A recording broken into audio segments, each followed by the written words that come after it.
Amigo, querido, companheiro, professor Douglas Soares. Depois de uns 12 anos, mais ou menos, dentre vários conselhos e dicas que tu me deu, várias dicas que me destes, hoje eu decidi seguir uma. Um dia tu me falou, dentre vários conselhos úteis que serviram para a minha vida profissional, em estudar, assistir a aula de outros professores, para ver como outros professores abordam a matéria. E aí eu estava já no fim do dia, já à noite, recolhido, e eu fui assistir esse aulão pré-prova para analista que o CPC colocou no YouTube no dia 25 de agosto de 2017. Enfim, né? Dá uma olhada como é que anda o perfil dos meus colegas e tudo mais. Desde já eu adianto, esse vídeo ele tem um único objetivo, tá? Lhe mostrar que algumas impropriedades no que se ensina do direito penal e do processo penal podem ser extremamente prejudiciais aos alunos. Em 2005 eu recebi um dossiê da minha primeira turma de concurso público no CPC, de agente penitenciário. Talvez tu não se lembre, eu virei à noite aquele dia para derrubar todas aquelas coisas que disseram sobre mim que eram muito injustas.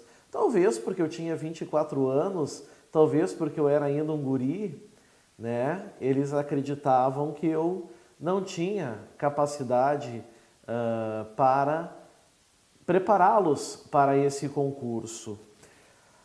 Também não é meu propósito, com esse vídeo, desmerecer o colega a qual eu conheci ele em Santa Cruz no mestrado, certo? Ele tem um forte viés constitucional, então muito me surpreende a sua aventura na área penal.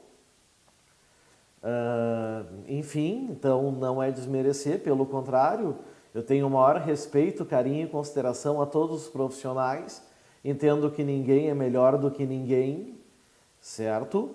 Também não é meu objetivo utilizar este vídeo em meu favor, porque pelo que eu te conheço já há 10 anos, certo? Quando tu não quer uma coisa, tu não quer.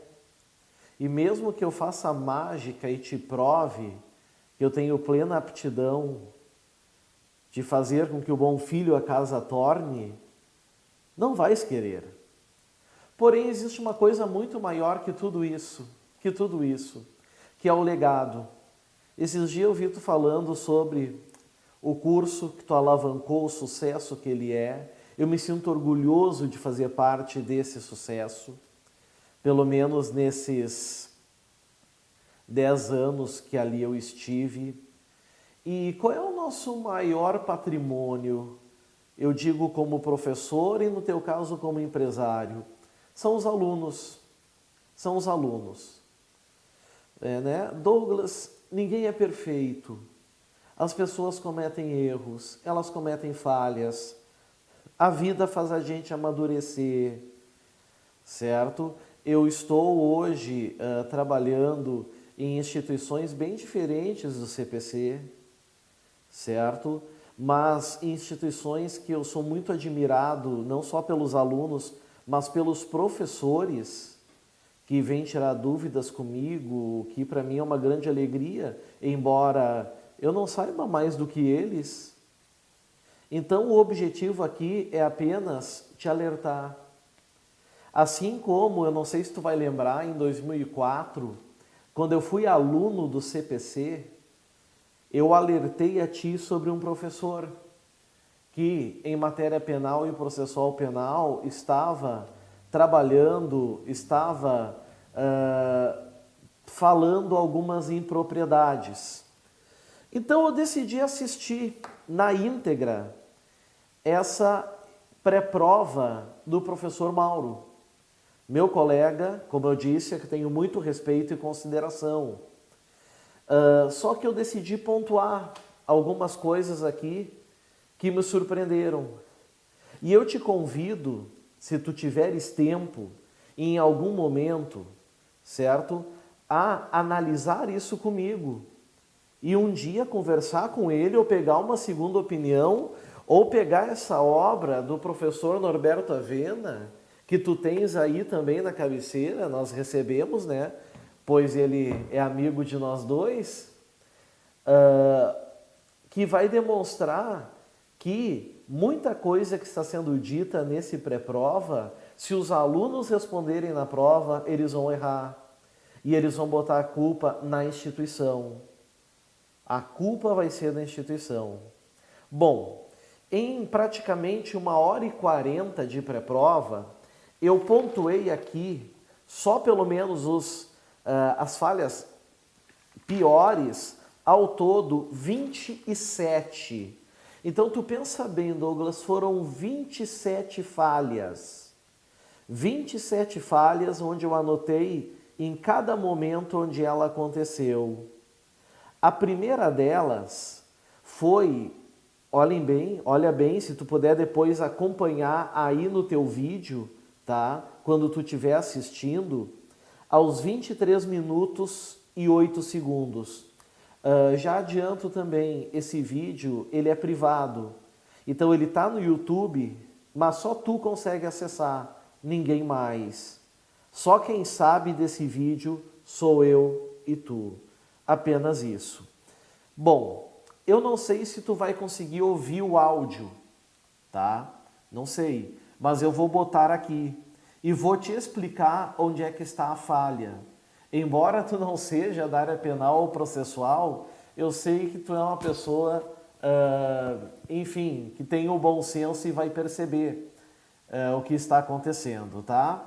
Isso vai se dar aos 23h08 e eu vou pausar e vou explicar. Ouve só. É o primeiro, tá? Ele diz assim, é vedado, ou seja, é proibido, medida provisória, tratar de pontinhos, matéria penal. Então, se vier, segundo a Constituição Federal, é possível, medida provisória tratar de crime de matéria penal? Não é. Agora, cuidado com uma questão moderna que o STF trouxe. O STF decidiu que, se for direito penal não incriminador, se for direito penal que não trate de matéria que verse sobre crime, tá? Penalizador, pode. Da onde que o STF tirou esta decisão? Surgiu da onde? Surgiu, colega, da seguinte situação. Vocês lembram do Estatuto do Desarmamento? O Estatuto do Desarmamento, ele trouxe uma situação em que houve uma despenalização do porte de arma. Aqui está o erro. Ele fala, aos 23 minutos e 22, que houve uma despenalização do porte de arma. Douglas, com o Estatuto do Desarmamento, a Lei 10.826 de 2003, nunca houve despenalização do porte de arma.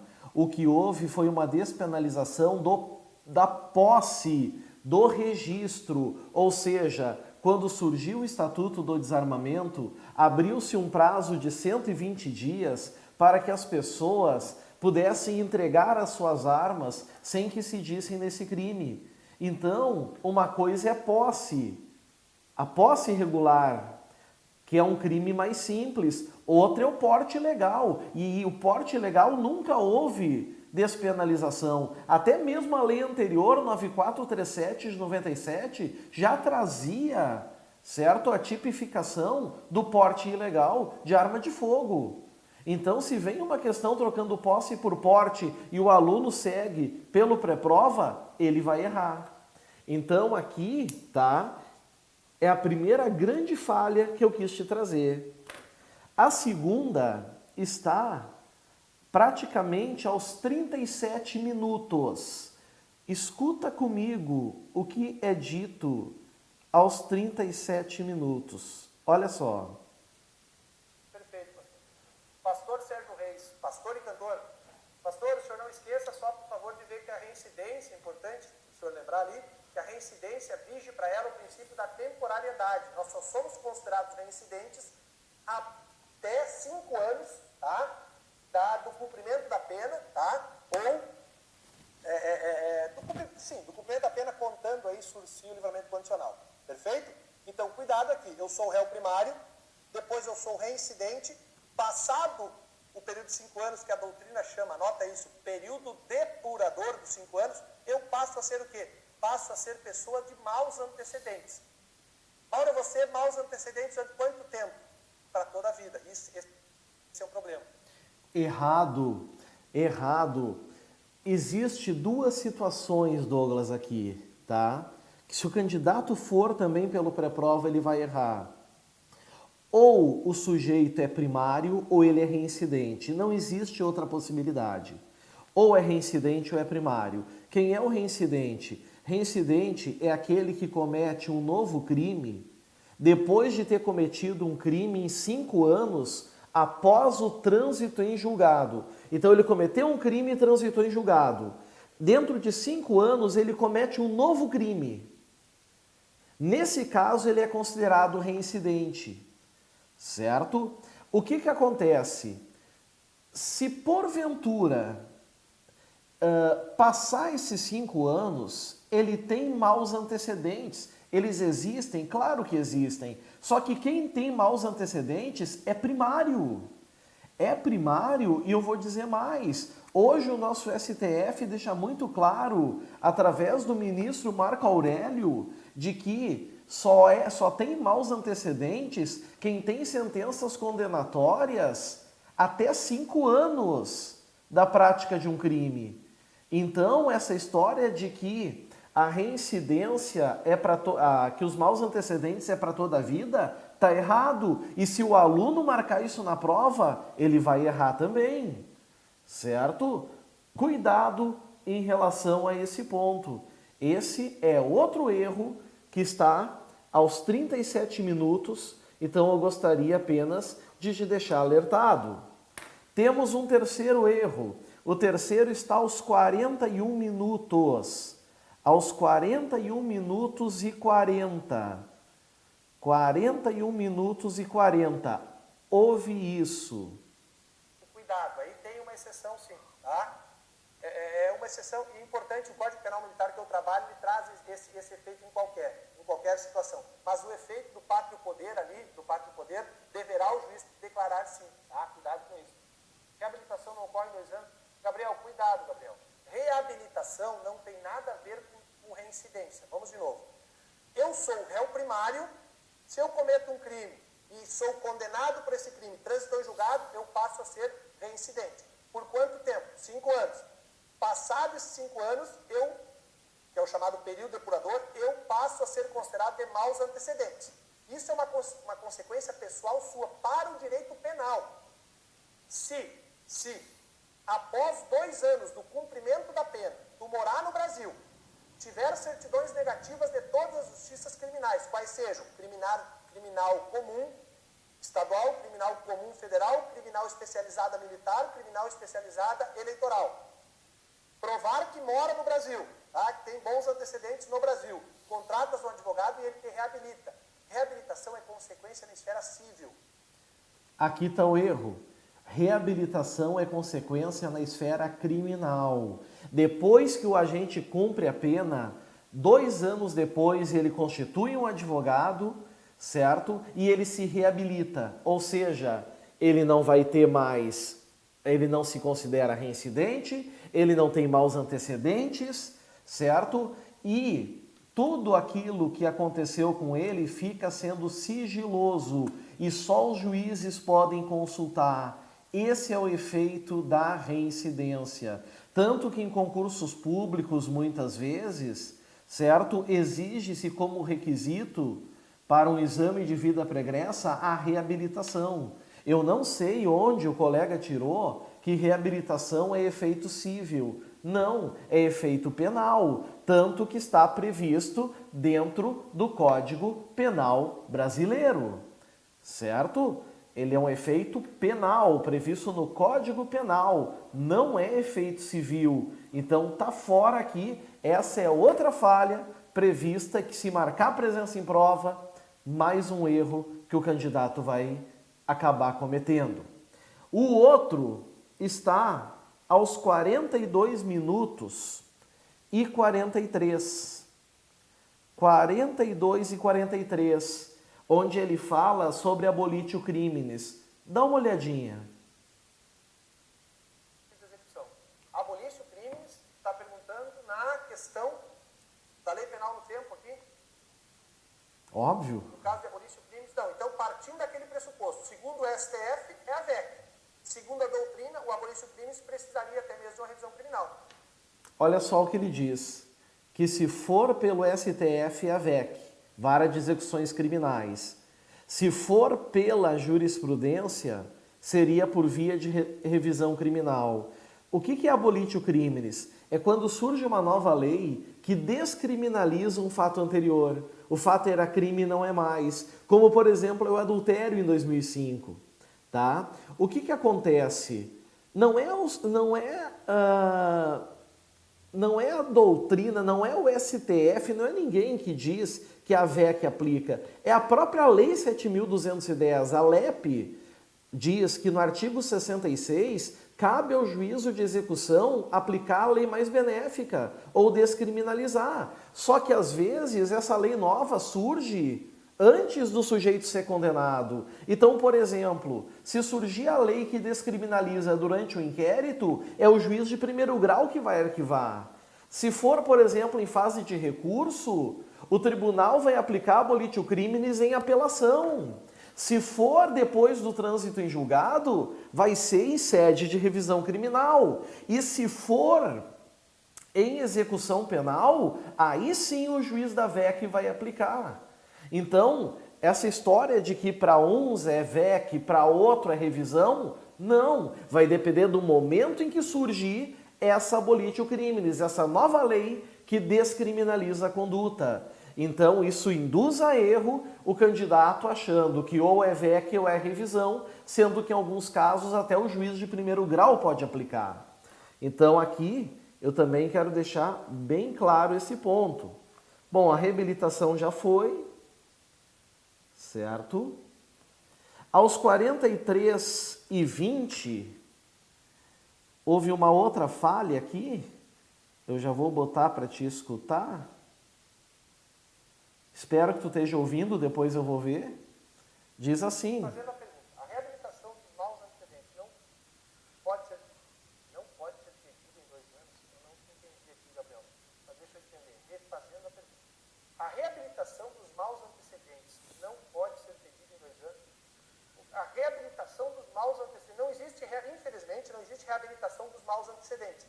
Está aqui o erro. Claro que existe reabilitação de maus antecedentes. É como eu falei, ou o sujeito é reincidente ou ele é primário.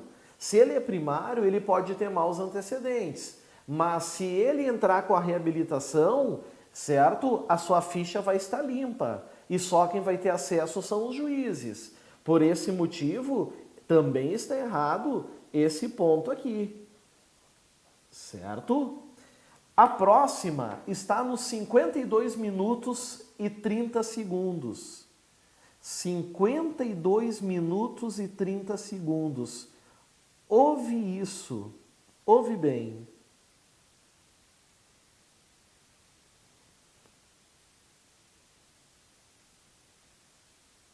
Eu só quero que eu não esqueça uma coisa. Nós adotamos o princípio da territorialidade moderada. Mauro? Nós adotamos o princípio da territorialidade moderada. Não. Ele confundiu. Confundiu por uma expressão que na doutrina não existe nem na lei. A nossa territorialidade é temperada. O que isso quer dizer? Que os fatos que ocorrem no Brasil, aplica-se a lei brasileira, só que tem exceção. Se tiver acordo ou tratado internacional, vai ser aplicada a lei estrangeira. Então, se vem uma questão em prova botando territorialidade moderada, o candidato vai se enredar igual perdiz no arame. Está errado. Não procede. Ela é temperada. E ele segue falando algo muito impróprio aqui. Acompanha comigo. Por que moderado? Por que moderado?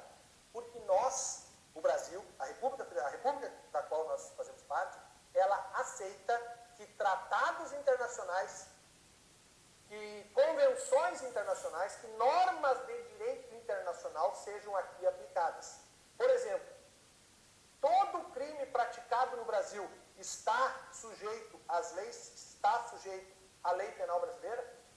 Vou repetir. Todo crime praticado no Brasil está sujeito à lei penal brasileira? Não. É como não, Mauro? Quer dizer que aqui nesse estúdio do CPC, no centro de Porto Alegre, se alguém vier aqui matar o Rafael, já devia ter matado, mas não mataram ainda, se vier aqui matar, essa pessoa vai estar sujeita ao artigo 121 do Código ou vai ser exercício regular de direito, que o Rafael é muito chato? Pode ser, mas não vai ser o caso. O que aconteceu aqui? Se for um embaixador dos Estados Unidos, um embaixador da Argentina que matar, esta pessoa possui uma imunidade que foi dada a ela pelo Estatuto de Viena. Bom, para começar, nós não falamos aqui de embaixadores, embora entre. Estamos falando de diplomatas e cônsules, certo? Essas pessoas têm imunidade penal no Brasil. E não é o Estatuto de Viena, como ele diz. O que nós temos são duas convenções. É a Convenção de Viena sobre Relações Diplomáticas e a Convenção de Viena sobre sobre relações consulares. Essas pessoas, elas são processadas e julgadas, se for diplomatas, pelo Estado acreditante, o que envia. Se for cônsules, é pelo Estado que envia essas pessoas, certo? Então, se cometem crimes aqui no Brasil, eles estão imunes no Brasil, inclusive os seus parentes, inclusive os funcionários da embaixada, menos os particulares. E ele afirma aqui que não tem como a lei brasileira ser aplicada nesses casos, só que ele esquece a exceção. Por quê? Porque se o Estado acreditante renunciar à imunidade, esses caras vão responder sim no Brasil. Eles respondem no Brasil. E aí vem a FAURGS, ela vai trazer a exceção e o candidato vai errar. Não custava dizer, certo? Que existe uma exceção, existe uma possibilidade. Tem outra coisinha que ele fala aqui que também não está certo. Ouve só. Estatuto que tratou das relações transnacionais envolvendo embaixadas, pelo princípio da reciprocidade. Não é princípio da reciprocidade. Princípio da reciprocidade não precisa de convenção. Apenas há um acordo entre duas nações dizendo, olha, hoje eu te ajudo, amanhã tu me ajuda. Não, aqui é um pacto internacional, uma convenção que o Brasil é signatário e assinou. Nós não temos aqui uma reciprocidade. Nós temos um acordo, certo? Internacional, que deve ser obedecido, porque a reciprocidade pode não te impor sanções internacionais. Mas, porém, contudo, todavia, a convenção te impõe, como restrições comerciais, por exemplo, certo? E até mesmo uma animosidade entre as nações. Então, aqui é outro cuidado que passou despercebido pelo colega e eu gostaria de te alertar. Tá fora. A próxima foi a 1 hora, 5 minutos e 22 segundos. 1 hora, 5 minutos e 22 segundos. Olha o que ele falou, e é o que mais cai em prova e os candidatos erram. E ele induzia erro. Ouve. No superdireito penal, a competência dentro do GCRIM vai ser de quem? Vai ser da pessoa, do local, da prática do ato. Qual é a competência do GCRIM? GCRIM, segundo o artigo 61, ele vai julgar crimes, tá, cuja pena máxima igual ou menor a 2 anos, tá, e todas as contravenções penais. Tá? Ele é formado por juízes togados e juízes leigos. Aqui está o erro. Ele é formado por juízes togados e leigos. Isso que ele falou, se aparecer na prova, e o aluno lembrar do que ele falou, ele vai errar. Porque o artigo 60, ele não fala isso. Ele não fala que são juízes togados e leigos. Ele fala uma coisa mais sutil. São formados por juízes togados e leigos. Ou seja, nós não temos somente juízes leigos no GCRIM. São juízes togados, só que os leigos apenas atuam nas conciliações. Os juízes togados precisam homologar. Para uma prova de técnico, isso poderia passar despercebido e não passa. Para uma prova de analista, então, nem se fala. Porque é exatamente a armadilha da banca que aqui o colega deixou passar. O provimento é de juízes togados e juízes togados e leigos. Nós não temos juízes leigos sozinhos, como passou a impressão nesse caso. Certo? Então é importante cuidar isso. Aqui nós também temos uma outra falha que eu gostaria de te alertar. Só isso, te alertar. 1h, 5 minutos e 38 segundos, logo em seguida, veio outra falha, por omissão. Ouve só. A citação é sempre real.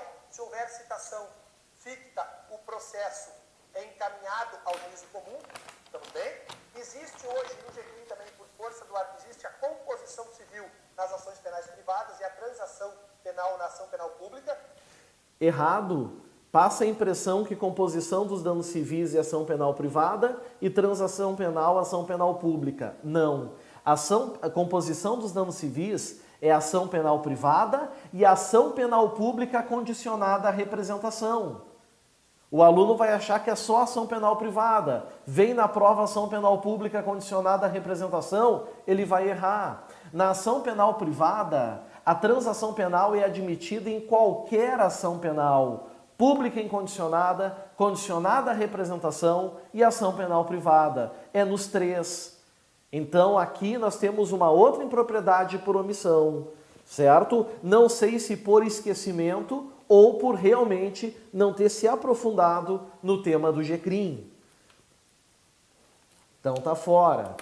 1h, 20 minutos e 6 segundos. Tivemos outro problema. 20 minutos e 6 segundos. Ouve isso. Violação de sigilo é importante. Você que vai ser analista do TJ já, que vai assumir o cargo lá, e um dia vai cair na tua mesa uma interceptação telefônica. Que veio da delegacia um pedido de interceptação e tu sabe que o telefone do Rafa, do vagabundo Rafael, vai ser interceptado. O que você vai fazer? Silêncio, não vai falar para ninguém. Porque se tu revelar esse segredo que chegou ao teu conhecimento em razão da tua função, violação de sigilo. Você revelou, facilitou que informações sigilosas fossem passadas para terceiro. E cuidado, tem outros crimes nesse mesmo dispositivo. Eu tenho uma senha, como analista do TJ, de acessar o InfoSeg. Vou saber tudo o que aconteceu. Aí eu tô lá, bonitão, conheci uma guria na noite, pego o CPF dela e ver quem ela é. Uso indevido. Isso é violação de sigilo. Mas aí foi o Rafa que conheceu. Pô, Rafa, dá uma pesquisada nessa cidadã aí, vê se vale a pena. Aí tu dá pro Rafa a tua senha. Também violação. Permitir que o Rafa acesse o teu... Peraí que eu acho que eu passei aqui. No penal, a competência dentro do GCRIM vai ser de quem? Vai ser da pessoa, do local, que os mesmos elementos, claro, ele tem o início, acho que é Michel Temer, o presidente, o ombro do Rafael. No super direito penal, aqui, a gente vai andar um pouco no material. O ombro do Rafael. Chego com a minha pistola em cima da cabeça dele e digo, olha aqui, Rafael, eu não vou mais te matar porque tu não vale o projétil da minha pistola. Se o Rafael, isso ficou comprovado na faculdade sobre esse tema, é um tema interessante, a barganha vai se dar notadamente na transação penal, mas não... Isso é importante. Aqui fala que existe uma barganha no direito penal, como seria no direito norte-americano. Isso não existe no GCRIM. Não há justiça negociada. O MP não pode fazer proposta de prisão. Ele apenas faz uma proposta de uma medida alternativa, uma medida restritiva de direitos ou multa. Então isso não é justiça negociada, isso não é barganha. Pelo contrário, certo? O que se repudia é que se utilize essa questão de barganha no nosso direito processual. Então não cabe utilizar desse jargão aqui. Esqueçam de ver esses dois institutos. Não esqueçam também do importantíssimo artigo 89, que diz que os crimes cuja pena mínima for inferior a 1 ano, independentemente da pena máxima... Bom, dando seguimento aqui, deu uma parada, eu já voltei. Aqui ele está falando sobre o sursi, O sursi processual. É de origem franco-belga, tá? Sursi é de origem franco-belga e pressupõe a aplicação de uma pena para depois suspender. O que acontece na suspensão da 9.099 é o sistema americano. Não há uma aplicação de uma pena, simplesmente o processo... Ora, tu tens esse livro aqui, tu tens esse livro também. Então tu sabe muito bem que toda a doutrina processual fala em sursi processual, porque o sursi aqui não importa a origem da palavra, importa o contexto, que é a suspensão. Sursi processual é a suspensão do processo. Sursi tradicional é a suspensão da pena, apenas isso. Vai vir na prova a suspensão. Sursi processual o aluno não vai marcar, porque acha que está errado, porque assim o que o professor colocou. Não procede. Então a gente elimina também. A próxima se dá a 1 hora, 6 minutos e 53 segundos. Percebo que G-CRIM é o grande problema aqui. É suspenso por um período de 2 a 4 anos. Estamos bem? E não se aplica o G-CRIM naquela justiça mais legal de todas, que é a justiça militar. Tá? Seja a da estadual ou aquela mais legal de todas, que é a justiça militar da União, por força do artigo 90, letra A. Tá certo ele, não se aplica a Lei 9.099 na Justiça Militar, artigo 90A. Só que ele está esquecendo de falar uma coisa que é a maior chance de cair em prova, que não se aplica a Lei 9.099 na Lei Maria da Penha. Se tratou em Lei Maria da Penha, não se aplica a Lei 9.099. Esqueceu isso, é um dos pontos cruciais que deveria ser lembrado. Então, também eliminamos. Na sequência, 1 hora, 7 minutos e 10 segundos. Olha o que vem agora. Vamos para os crimes praticados por funcionário público? Vamos lá. Quem é que pediu? Quem olhei para mim, alguém levantou a mão bem na hora. Se a pessoa dá veneno e ela morre por outro motivo. Pessoal, se ela morre por outro motivo, a tentativa não foi o quê? Se ela morre pelo veneno, a tentativa foi eficaz. Agora, eu entendi o que quer falar, mas aí eu não vou entrar agora. Ali seria uma causa pré-existente do artigo 3, do artigo 13, perdão. Tá? Eu não vou entrar porque eu não consigo evoluir aqui. Tá? Mas se eu já dei o veneno e a pessoa morre por outro motivo, eu vou responder por tentativa. Tá? Isso é imputabilidade objetiva, imputação objetiva ou o parágrafo 1º da molhadinha do artigo 13. Pois é, aqui tem que cuidar, certo? Se foi dado o veneno e morre por outro motivo, existe a previsão da tentativa, mas se cortar completamente o nexo causal, a conduta pode ser atípica. Então, essa divisão também deveria ter sido lembrada aqui.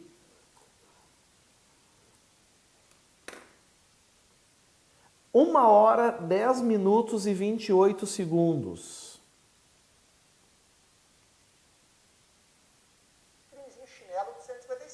Mas é o crime pesado do artigo 312. Exemplo, eu lá na auditoria militar, sabendo a senha e tendo a chave, eu vou lá e abro e furto uns celulares. Furto alguma coisa de TI lá, um computador. Não vai ser o furto do 155, mas vai ser o peculato furto do 312. E se eu convidei o Rafa, que não é servidor público, para ir comigo? O Rafa... Aqui, ó, olha bem.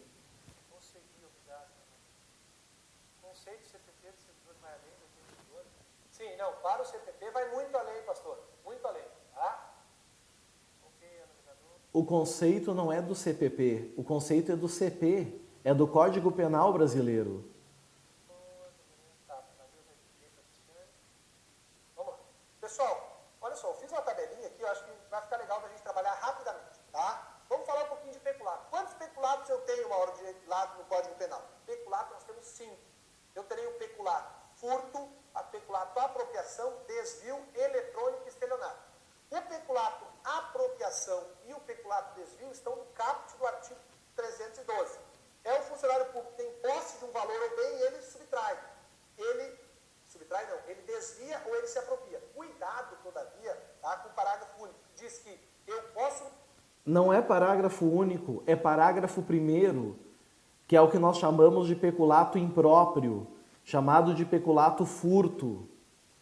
Aqui é outro problema. 1h, 10 minutos e 28 segundos.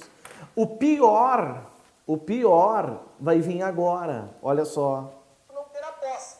Mas se eu vou me valer da circunstância de funcionário para pegar um bem, não é o crimezinho chinelo do 155, mas é o crime pesado do artigo 312.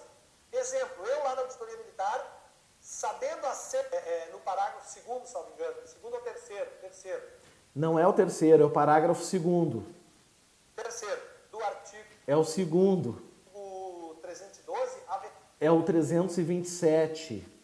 haverá um aumento, sim, os tribunais são tranquilos por isso, dizendo que haverá aumento para a autarquia. Não há aumento de 1/3 na pena para a autarquia. Eu vou voltar um pouquinho para que tu entenda o problema que aconteceu aqui. E isso aqui, se cair em prova, vão vir em cima de todo mundo. Olha só. Alguém da área de saúde cause algum problema com prótese. Se aquela prótese, algum crime com prótese, se aquela prótese era do Estado, esse funcionário público poderá praticar um crime funcional, crimezinho chinelo do 155, mas é o crime pesado do artigo 312. Exemplo, olha isso. Eu lá na auditoria militar, sabendo a senha e tendo a chave, eu vou lá e abro e furto uns celulares, furto alguma coisa de TI lá, um computador. Não vai ser o furto do 155, mas vai ser o peculato furto do 312. E se eu convidei o Rafa, que não é servidor público, para ir comigo? O Rafa sabe, Mauro, das tuas qualidades? Sabe. Aí o artigo 30 vai dizer que as circunstâncias elementares, qual seja, ser funcionário público, passa para o Rafa e o Rafa responde comigo. Tá? Até aí, ok. O peculato. Olha agora vem o grande problema, o maior erro de todos. A pena, Marcelo, houve ali um esquecimento do legislador. Olha o que ele falou, houve um esquecimento do legislador sobre um aumento de pena em crimes praticados por funcionário público em gestão de autarquia. Lá vai dizer, empresa pública, sociedade, economia mista e fundações. Houve um esquecimento do legislador, tá? Então a pena aumenta sim, embora... Não, ela não aumenta. Ah, mas houve o esquecimento do legislador. Problema do legislador. Eu não sei se tu mesmo vai lembrar do teu tempo de estudante, mas eu acho que sim.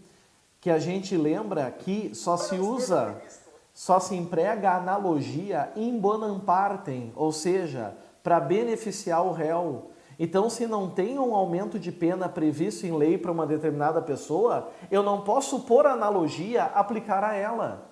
Então, tu imagina o reitor da URGS que comete peculato. Ele vai responder pela pena do peculato de 2 a 12 anos. Só que o aumento de 1/3 do parágrafo 2º do 327 não vai incidir, porque a URGS é uma autarquia e não está prevista lá. Ah, mas vamos usar por analogia as empresas públicas. Não pode, porque usar analogia aqui prejudica o réu, aumenta em 1/3. Então, nesse caso, eu considero de todos os erros um dos piores.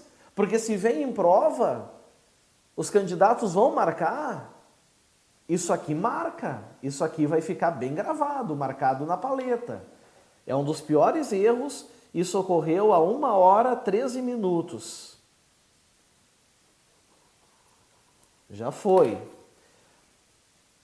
Seguindo aqui. Lá no artigo, no parágrafo 2º, salvo engano, 2º ou terceiro? É o 2º. Terceiro. Segundo. No artigo 312, haverá um aumento... 327. Por isso, dizendo que haverá aumento para a autarquia. Porque não houve um esquecimento proposital do legislador ali. Como é que tu sabe? Eu não sei se foi Tiririca, Danley, Popó ou Romário, não sei qual. Não tem como saber. Esqueceram de colocar. E o tribunal condena assim. Importante. Código é de 40. Se aplica para prefeitos, governadores e presidentes as causas MTP. Isso sim. Perfeito? Isso é jurisprudencial também. Assim como a autarquia é jurisprudencial, Marcelo, essa também é jurisprudencial, tá ok? Não esquece, então, prefeitos, governadores e presidentes, chefe do Poder Executivo da União, Estado e município, se aplica também. Peculato culposo, cuidado com o peculato culposo. Eu aposto nele amanhã. O que é o peculato culposo? O peculato culposo é aquela situação em que o agente não pratica o crime, mas ele concorre para o crime de alguém. É um funcionário que deixa a porta aberta. 1h13. O bem pode ser particular. Imagine que a minha aliança eu deixo penhorada na caixa e o Rafael acha ela muito bonita e pega para ele. O Rafa é funcionário da caixa. O Rafa praticou peculato, furto. Não, ele praticou peculato apropriação, porque ele já estava com a posse da coisa e decidiu ficar com ela em razão do cargo. Isso ocorreu a 1h14. Aqui está o erro. Ele fala também que o peculato eletrônico é peculato culposo. Não, os peculatos eletrônicos, artigo 313A, 313B, são peculatos dolosos. Eliminamos aqui, certo? Aqui nós temos outro erro e também muito grave. 1h17min e 59 segundos. Olha o que aconteceu. Olha o que foi dito. Na condição privilegiada, eu vou atender a um pedido de alguém, uma influência de alguém. Mauro, policial rodoviário federal, está vindo lá, não vou dizer uma mulher bonita, porque a prevaricação imprópria hoje é para os servidores do sistema penitenciário que deixaram entrar celular, deixaram entrar rádios de transmissão, tá? Chama-se prevaricação imprópria. Então, funcionários do sistema penitenciário e quem sabe não, sim, policiais cuidam do entorno do presídio. Dois erros. Primeiro, esse crime, que é a prevaricação imprópria, não é entrada de telefone e rádios no presídio. Isso já caiu em prova e derrubou muita gente. Derrubaria o colega. Não. A prevaricação imprópria se dá quando o diretor do presídio ou agente penitenciário permite o acesso dos presos ao aparelho telefônico e de rádio. Só a entrada não configura crime, mas o acesso. Imagina, Douglas, os funcionários, os agentes do alto da galeria, eles estão vendo os presos falarem ao telefone. Nesse momento o crime acontece.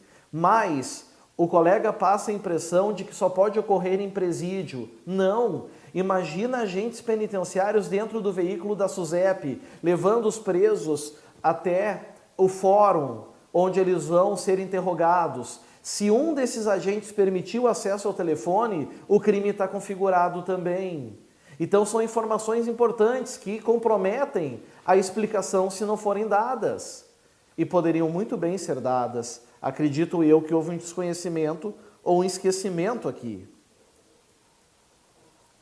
1h18min e 30. Olha o que aconteceu agora com o crime de condescendência criminosa. Crime que tem uma tendência muito grande de cair na prova. Tá?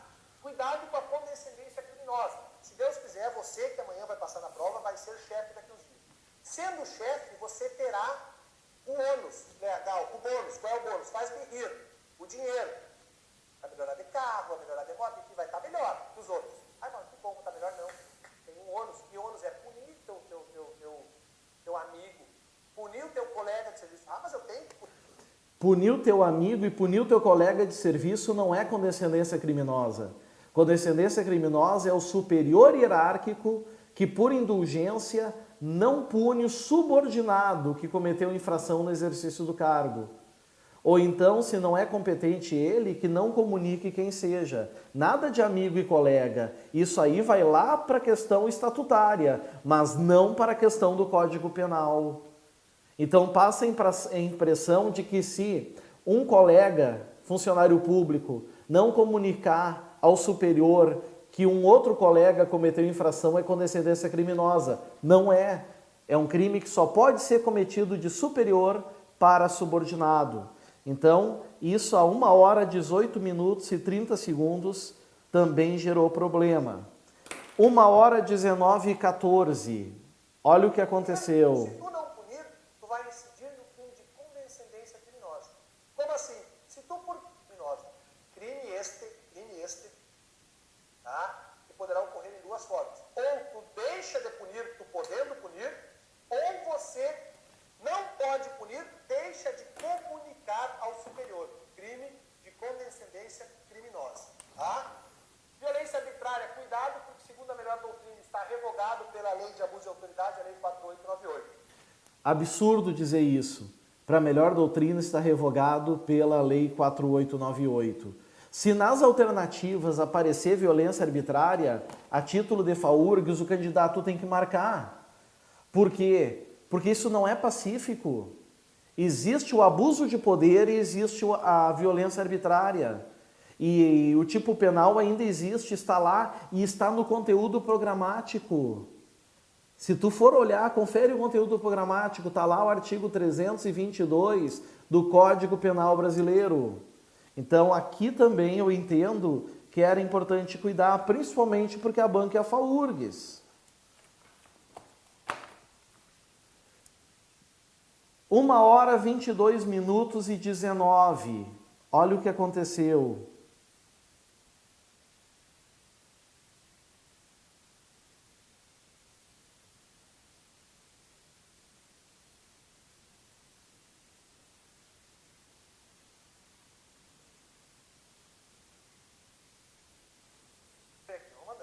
Olha só. Pessoal, cuidado da citação, tá? Qual é o objetivo da citação? Falando de processo agora. O objetivo da citação é que o réu venha ao processo para responder, ou seja, trazer a resposta da acusação, prazo, 10 dias, tá? Cuidado que hoje a resposta da acusação, você que vai ser analista, vai trabalhar com isso, cuidado, ficar comprovado que não seja inimputabilidade, ficar comprovado que o fato não é crime ou ficar comprovado a extinção da punibilidade, o juiz vai absolver sumariamente. Então hoje a resposta da acusação... Ouve agora, escuta agora. Então, uma vez só no processo, o objetivo é esse. Quais são as espécies que nós temos? A real e a ficta. A real é cumprida por oficial de justiça, a ficta é feita por mandado. Desculpa. A ficta é feita por meio de edital. Cuidado com o edital. Passou a impressão de que a única modalidade de citação ficta é por edital. Errado. Desde 2008, com a Lei 11.719, nós temos 2 citações fictas. E eu sei isso de tantos anos que eu dei essa matéria no CPC. A citação ficta, ela é por edital e ela também é com hora certa, do artigo 362. Não informar isso é entender que só a citação por edital é que vale. Está equivocado. Está fora também. Aqui, o erro é terrível. Terrível. Presta atenção no que ele fala. A 1h, 26 minutos e 34 de vídeo. 1h, 26 e 34. Olha só. Intimação, independente de quando será juntado o mandado, independente de quando será juntada a carta precatória. Perfeito? Quanto aos procedimentos, eu tenho 3 procedimentos comuns e vários especiais. O comum, pessoal, eu tenho o ordinário, sumário e sumaríssimo. Sumaríssimo da Lei 9.099. O ordinário é aquele para cujos crimes são superiores a 4 anos. Se o aluno marcar isso, ele erra. O rito ordinário comum não é para os crimes superiores a 4 anos apenas. É para os crimes cuja pena máxima seja igual ou superior a 4 anos. Olha o problema, ele fez no slide de procedimentos errado. Ele botou 4 inferior a 4 como sendo comum e repetiu. Não, se for 4, o rito é comum ordinário. Certo? Para ser sumário tem que ser inferior a 4. E sumaríssimo, Lei 9.099. Então eu tenho ordinário mais D4, D4 até 2 eu tenho sumário e... D4 até 2 sumário não, abaixo de 4 até 2 é o sumário. Pode conferir aí, Douglas, na tua legislação, tá? Se eu estou mentindo, artigo 394 do CPP. Dá uma olhadinha aí. E abaixo de 4 eu tenho, 2, perdão, eu tenho sumaríssimo. Como se dá o rito sumário hoje? Hoje eu não tenho mais várias audiências. Hoje, em apertadíssima síntese para vocês, eu vou falar o procedimento sumário. Vocês têm alguma pergunta?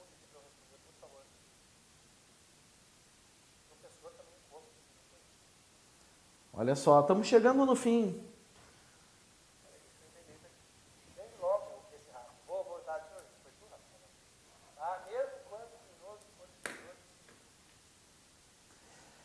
Se tu for olhar dentro desse quadro que ele botou de procedimentos, ele botou nos comuns o ordinário, sumário e sumaríssimo. Os nomes estão certos. O 4, 2 a 4 ali estão errados. E o especial, ele botou o tribunal do júri. Quem marcar isso na prova, com base nesse quadradinho, vai errar. Se tu tem o Código de Processo Penal e tu não te importar, tu não tiver coisa a fazer, dá uma olhadinha. Porque o rito do tribunal do júri, ele é um rito anômalo, mas ele é comum conforme a lei. Por quê?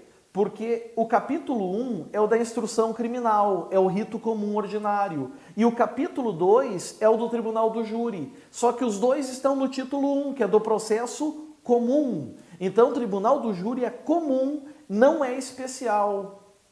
Veja que questão interessante. Essa estrutura, esse quadro, ele não está correto. E isso vai gerar problemas se cair uma questão em prova. Certo? De tamanha preocupação que às 2 da manhã eu saí da minha cama, agora é 6:01 e eu ainda estou preparando esse material. Olha só, eliminamos também aqui. Já entrando, né, no encerramento, 1h33:44, ele fala assim, ó. Inclusive, tu pode ficar em silêncio. Ouve só. Direito constitucional, silêncio, que advém do nemo tenedur sed delegere. Ninguém é obrigado a fazer provas contra si mesmo. Logo depois dessa oitiva de todo mundo aí vamos para os debates. Nos debates eu tenho 20 minutos para acusação, 20 minutos para defesa. A acusação vai à réplica por 10 minutos. Não. Não há réplica nem tréplica no processo comum. São 20 minutos para acusação, que podem ser prorrogáveis por mais 10, e 20 minutos para defesa, prorrogáveis por mais 10. Se fosse réplica, falaria por 20 minutos a acusação, depois por 20 a defesa, depois a réplica seria 10 para acusação e a tréplica 10 para defesa. Tu tá entendendo? Mas não é. É 20 minutos. Se a defesa requerer uma prorrogação, ela já fala mais 10. Então não há réplica e tréplica aqui. Se isso cair em prova, tá errado. É erro, é falha. Então elimina também. Isso tá, pode olhar aí, a 1h33:44. A 1h34:03 apareceu isso aqui, ó. Peritos, eles têm que ser intimados com 10 dias de antecedência. Logo depois virá a qualificação e interrogatório do acusado. Percebam, a qualificação e interrogatório do acusado é o último ato da instrução. É muito importante. Acompanha hoje, comigo. Se questionava muito, para a tua prova pode cair isso para analista. A qualificação e interrogatório era meio de prova ou meio de defesa. Hoje não há mais dúvida que é um meio de defesa. Tanto é que é o último ato de instrução e inclusive tu pode ficar em física do juiz aí. Esta é a primeira fase do tribunal do júri, que é a fase do ordinário. Estamos bem? No tribunal do júri, esta sentença, decisão do juiz ao final da primeira fase poderá ser 4 modalidades, 4 formas. Ele poderá absolver o réu. Aqui é importante cuidar. Ele diz que o rito do júri, a primeira fase do júri é igual ao processo comum. Não é. Porque no rito comum, a absolvição sumária se dá depois da resposta à acusação. No rito do júri, a absolvição sumária só vai se dar depois da citação do réu, certo? No fim da audiência de instrução. Então são coisas distintas. Não dá para misturar. A banca vai fazer essa distinção e o candidato vai errar. O professor não fez. Isso é importante cuidar. Aqui, um dos maiores erros também. Agora, pelo que eu estou olhando aqui, são 3 erros, 3 últimos erros cometidos que podem fazer com que o candidato acabe trazendo algum problema. Olha só, 1h34:22. Ouve o que ele diz.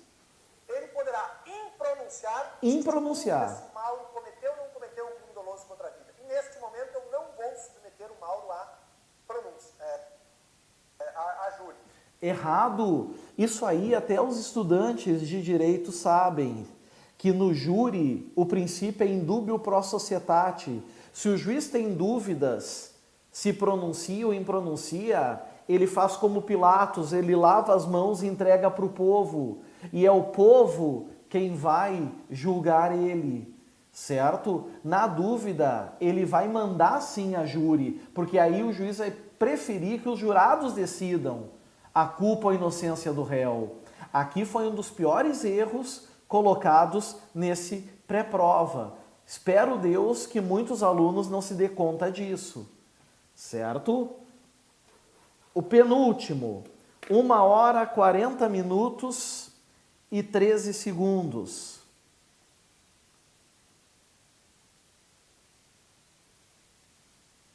Que vem no mínimo umas 8 questões. No mínimo de 8 a 10 questões.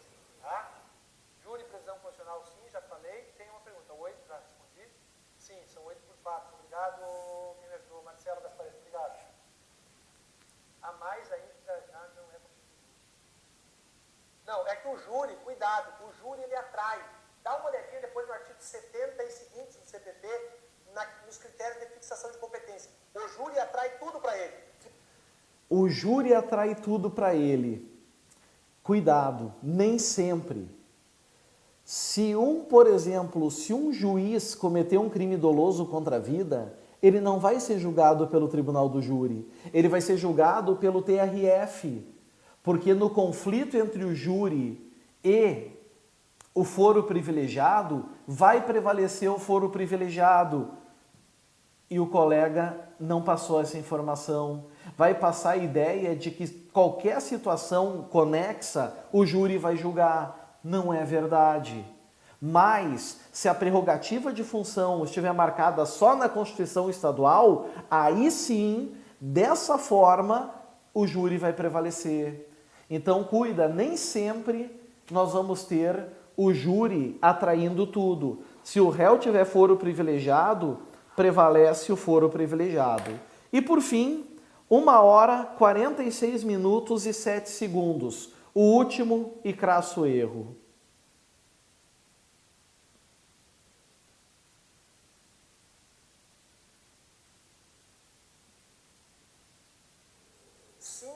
É 3 dias úteis de antecedência, tá? E não existe mais o libelo também que existia no final do júri antes. Boa revisão, colega está de boa prova de nada. Cara em fuga da polícia com um carro roubado, com pele mata. Vai levar. Júri, sim, testemunha. Prof, é Monize e não Mozinha. Ah, eu já vi Monize. Tu falou prof, tá? Essa carinha da Monize deve ser Monize, mas não é prof, deve ser Monize. Tá? No júri são 5 testemunhas, na segunda fase, daqui a pouco ele responde, entendeu, Monize? Tá? Ouve agora. Ah, sim, entendi, valeu. Professor, minha pergunta, por favor, assistente da acusação indica testemunha ou se ele apenas aproveita? Perguntaram se assistente de acusação indica testemunha ou se apenas aproveita. Olha a resposta do colega. Pessoal, assistente de acusação não indica testemunha, ele apenas aproveita e ele... Ele diz que a assistente de acusação não indica testemunha, apenas aproveita. Para fechar, tá errado. Tá errado. O assistente, sim, pode indicar testemunhas, arrolar testemunhas, certo? Sempre que o MP não arrolar testemunhas suficientes. No rito comum ordinário, são 8 testemunhas. Se o MP arrolou 3, o assistente pode arrolar mais 5.